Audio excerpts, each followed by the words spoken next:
রূপ যৌবনে পরিপূর্ণ অপরূপা সুন্দরী এক মেয়ে জঙ্গলের পাশে থাকা নির্জন এক মেঠো পথ দিয়ে হেঁটে যাচ্ছে।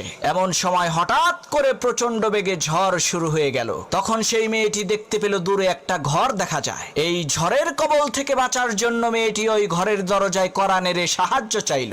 একজন টকবগে যুবক ছেলে ঘরের ভেতর থেকে দরজা খুলে সেই সুন্দরী মেয়েটাকে আশ্রয় দিল। এদিকে দিন পেরিয়ে রাত হয়ে যাচ্ছে, কিন্তু ঝড় বৃষ্টি থামার কোনো নামগন্ধ নাই। এমন সময় মেয়েটি দেখতে পেল সেই যুবক ছেলেটি তার হাতের আঙ্গুল মোমবাতির আগুনে পুড়াচ্ছে। এই দৃশ্য দেখে মেয়েটি প্রচন্ড পরিমাণে আশ্চর্য হয়ে বলতে লাগলো, হায় হায় সর্বনাশ, এটা কি মানুষ নাকি অন্য কিছু?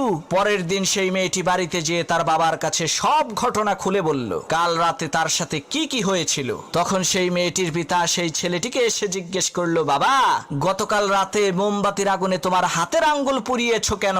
তখন সেই ছেলেটি বলতে লাগলো, চাচা, প্রচন্ড